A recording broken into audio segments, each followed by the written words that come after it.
Good afternoon, Taylor. Hey, Jamie. How are you? Doing well. How are you? Pretty good. We're going to give everybody a few minutes to join in, and then we'll get going. How is the weather treating you up in Ottawa this week? It's a bit hot. It's Yeah, been like 80s, 90s all week, so it's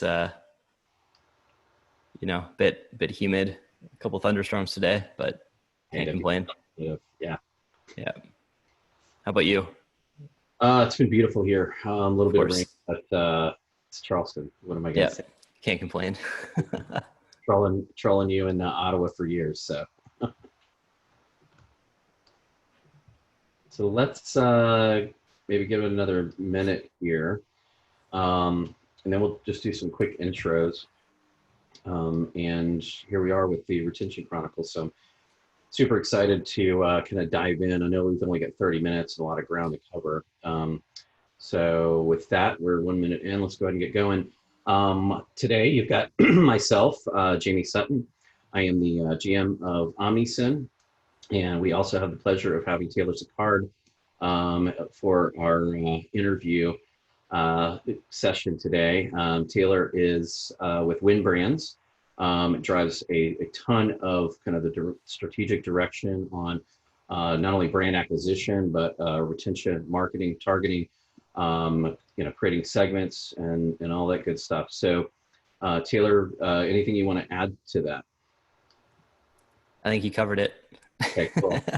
Well, yeah, I mean, we've known each other for years. Really love the kind of direction you've taken. It seems like an exciting place to be, right at the forefront of kind of going out, prospecting, finding brands, acquiring brands, building them up. So I think the first question I've got to kick this off is, what are some of the things you look at when you are, talking to a brand, looking at acquiring a brand, and, specifically around their retention strategies? What are kind of the things you look for?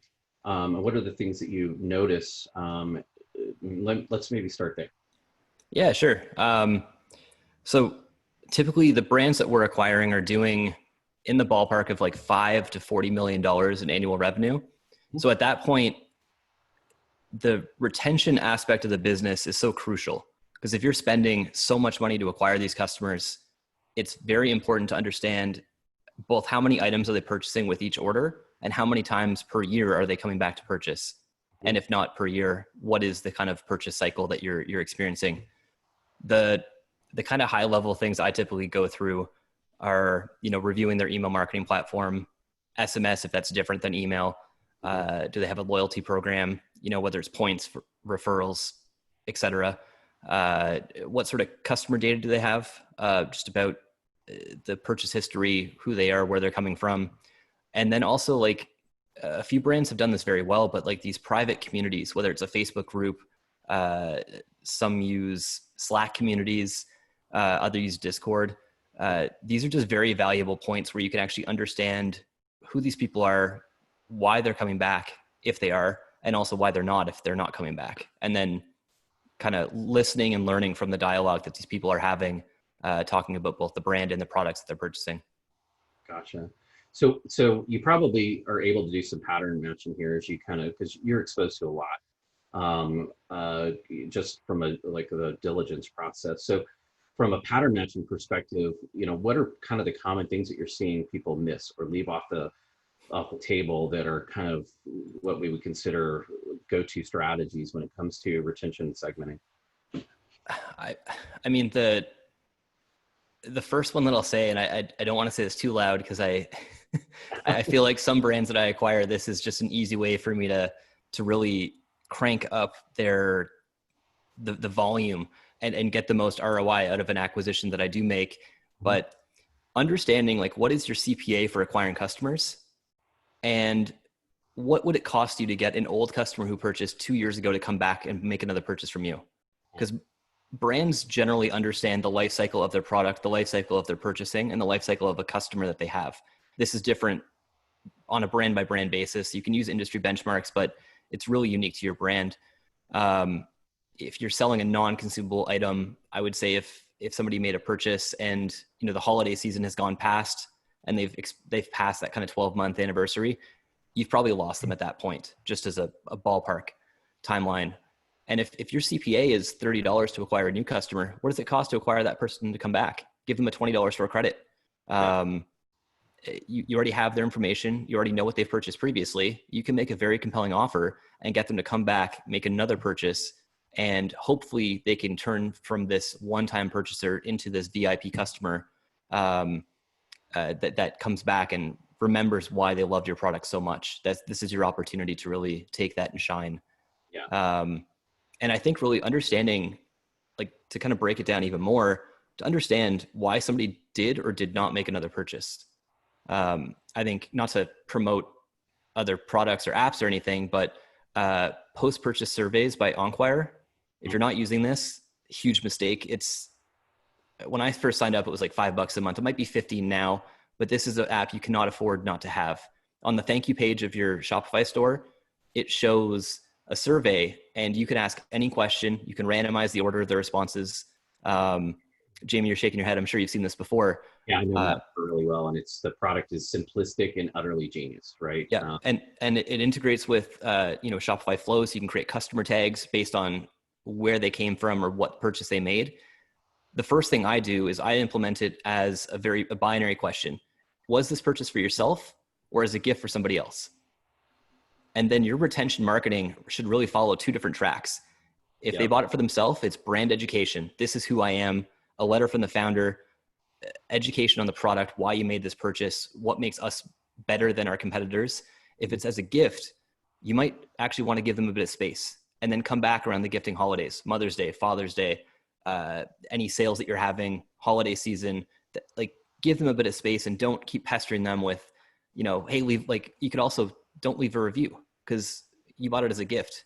So do you really want put them into your review flows? Right? Yeah, they're just going to say, I got it as a gift. I received it and I gave it, or it may not even gone to me. So how am I going to review that?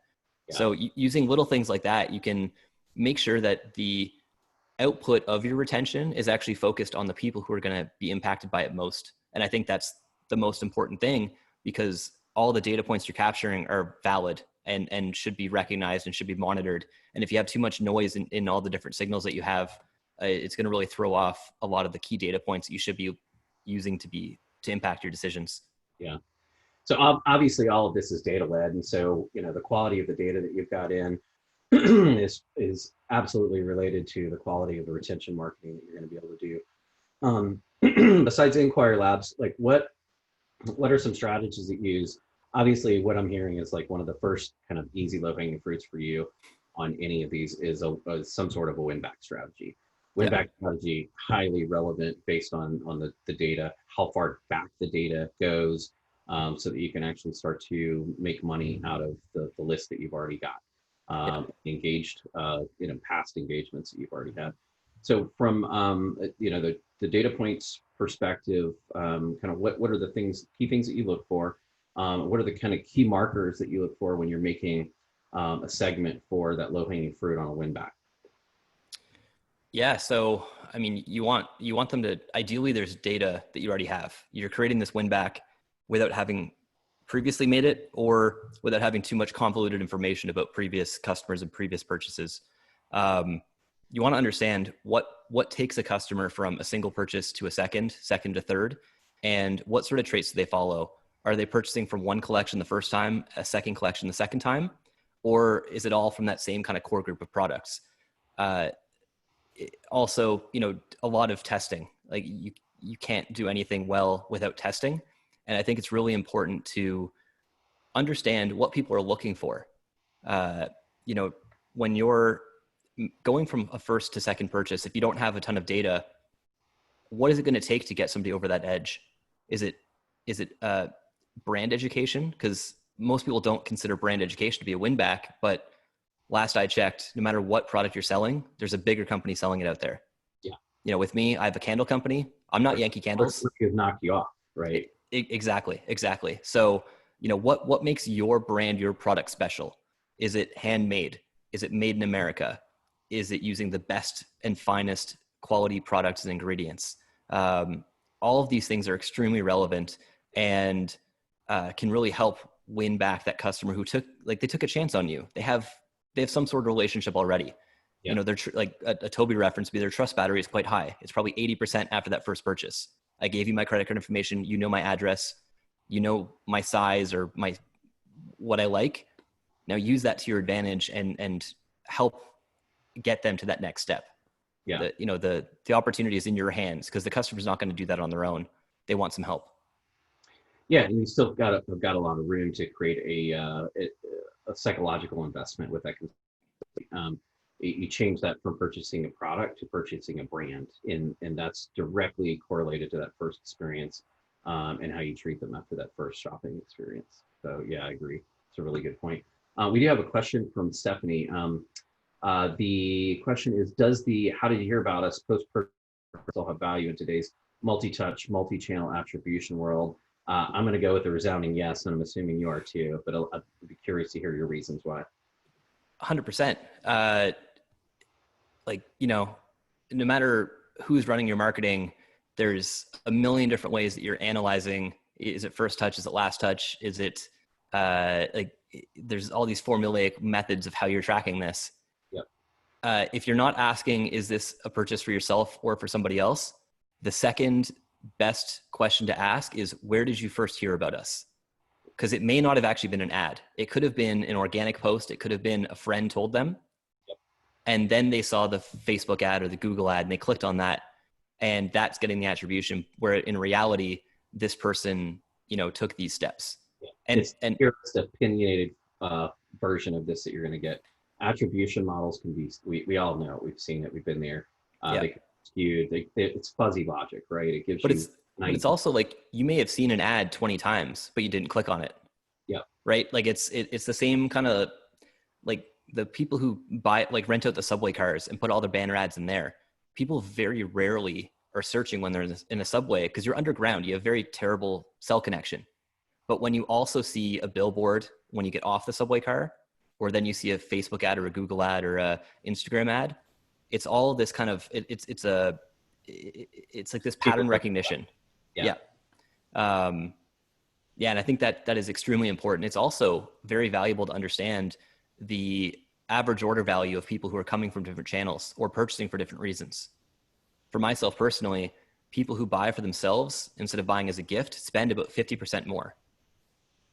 Yep. So that speaks to how am I targeting people on my customer acquisition front. I'm looking for people who want to buy it for themselves, not as a gift, because I know they'll spend more money. Also, if you attribute the attribution of this purchase to Instagram, where my e-commerce platform or attribution platform indicated that it was a Google Shopping ad, maybe I should be investing a bit more into my brand awareness on Instagram, because that's where people are truly identifying and finding myself, whether that's through influencers or through just, generic branded posts going to a very broad demographic. It's extremely retention, as much as it's about getting that second purchase or keeping that brand going in the background. It should be 100% driving your customer acquisition strategies, because you're taking the data from the retention and plugging that into the very start of how people discover your business. It's a flywheel, right? You have to treat it as a flywheel. The other thing, that comes to mind with, the gifting versus I'm buying it for myself, that's going to have an influence on how you merchandise your products and what you, what the contents of that retention campaign based on that singular question that you're asking is, and I agree, it's a really vital one depending on what sector you're in. I think that's a key takeaway as well. If somebody's only coming to your site to buy gifts, you're probably going to give them, a collection that is $25 and under products. Or just how you're categorizing it. Maybe if it's a gifting website, look at floral companies. People very rarely buy flowers for themselves. That is a 99% gifting market. And what they typically have is they have it by color, because I know that Jamie likes white, and then they have it by price, because I know I want to spend $75 on Jamie because I like him, but not that much. I don't like him $100 much, but I like him more than $50. So taking some of those initiatives from these other industries, you can definitely implement that into your stores and try and use that logic into assisting with, increasing conversion rate and taking that data point as far as you can across the entire customer journey. Yeah, that's been a really good. I wanted to ask you too about site retargeting from a retention strategy perspective. Is that something that you've employed on any of your sites, and kind of what were your initial findings if so? Sorry, can you repeat that?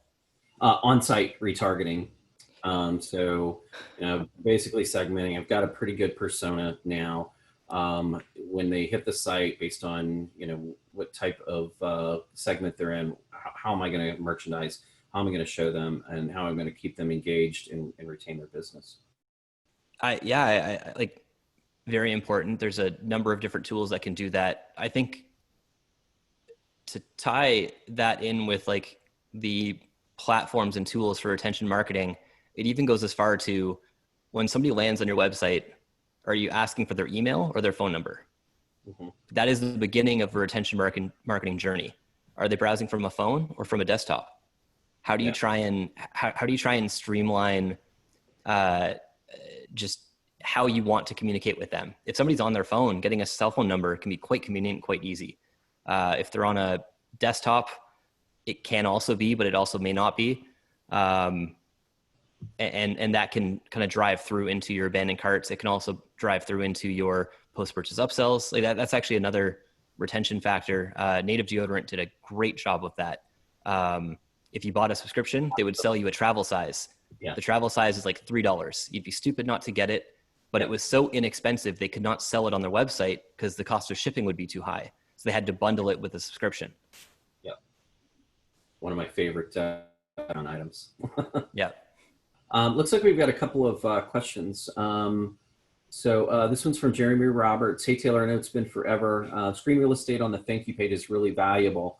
We get one opportunity here, survey versus GCR opt-in. Have you measured the lifetime value of a 5-star review to GCR versus data captured from survey?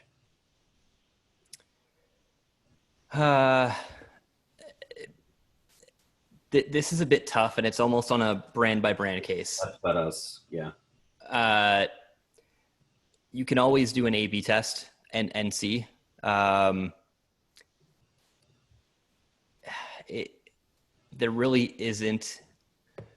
isn't really a gold standard here or something that's going to change. Like, test it. That's probably the easiest path here is test it. Test everything. And then we got one from Ryan. What are some good examples for gamification on retention? One example that comes to mind: customers can get points, so basically a loyalty retention program based on the purchase amount or frequency that could be redeemed for perks or discounts. Does this example work? And two, are there other strategies like this to consider for retention? Yeah, 100%. Like, this is like, when I think of retention, you got to kind of think of the customer journey. It starts when they land on your website, email versus SMS. Then it kind of goes into the abandoned cart. Then once they've placed an order, using a platform to give them a branded customer experience from shipping to delivery, which, our friends at Malamo do a great job of. Yep. Then it goes into the post-purchase review. How do you get a positive review? A positive review you could then turn into a brand ambassador, and maybe then you want to queue them up to either be an affiliate for your business or give them some sort of points or loyalty program. And that's kind of where this question leads into is, do those programs work? 100% they do.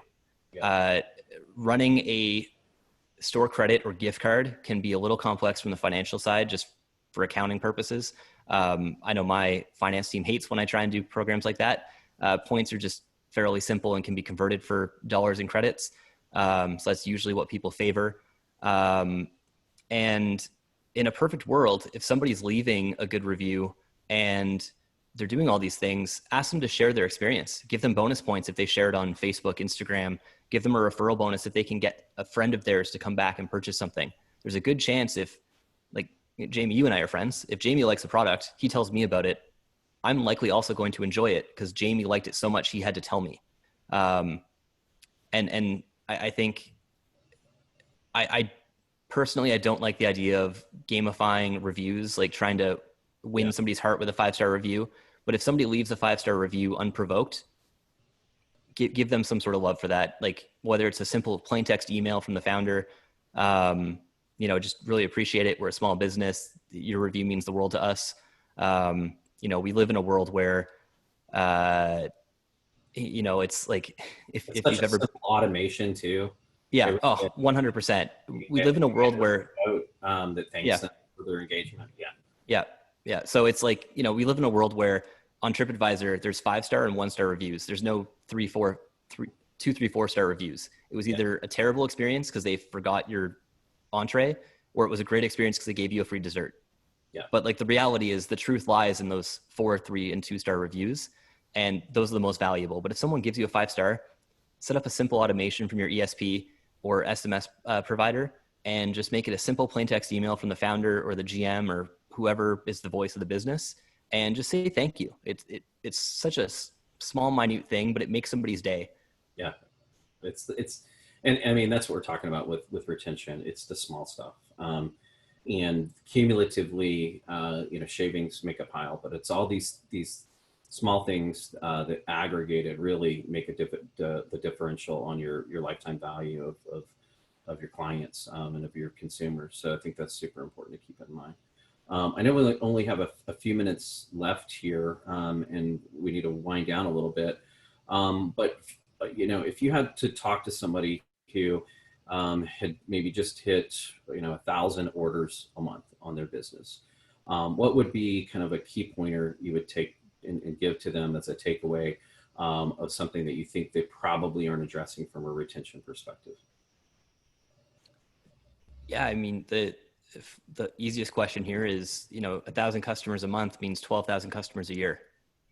How do you get each of them to influence one other person to come back and purchase from you? That's not necessarily retention. It's a little bit of a sidestep to retention. But then it's also, how do you get 5 or 10% of those people to come back and make another purchase? Because the reality is between 5 and 10%, that's a whole nother month of customers that it's like adding a 13-month a year, which is amazing. And how do you, the beauty of retention marketing is a lot of this is all automated. So this is not you sitting there with a pen and paper writing handwritten postcards to people. This is using your ESP and just setting up a flow or a automation or whatever each ESP calls it, a slightly different thing.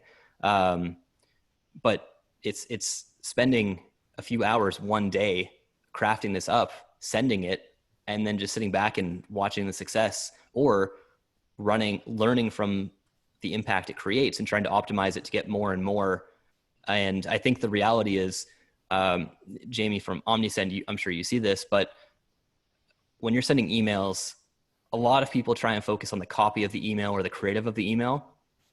If you're only getting a 10% open rate, the copy and creative does not matter whatsoever. Yeah. Work on getting your open rates up, because that going from 100% to a 10% open, those 90% of people, that's a huge gap to make up. And that's also the easiest way to start making an impact. Plain text is an easy way to try and get it out of promotions and marketing tabs and into the inbox folder. And then also just making a subject line that's not cliche, not salesy, but is just very heartfelt and, organic. That's by far the best way to try and make the most out of this. Excellent. And it's iterative, right? You have to keep experimenting here, multivariate testing. But I think you hit the nail right on the head. If you've only got, a 10% open rate, it's get the open rates, get the engagement higher. Your message is not working for most of the people that you're sending it to. So that's where the strong iteration comes in. Yeah. Cool. Well, any last minute questions from anybody who is on the line? Otherwise, we're at the 1 minute mark, and I'm going to wish you a very good rest of your week. And thanks so much for coming on.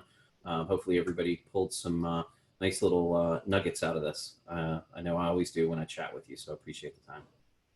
Yeah, cheers. Thanks everyone for tuning in. And Jamie, enjoy the rest of your day. Yeah, thanks you too, Taylor. And y'all, thanks for having us. This was a great experience. So, Yeah, thanks to the entire team. Retention Chronicles. Yeah, let's go, guys. Awesome session. Thanks. So much. Bye. We'll see you.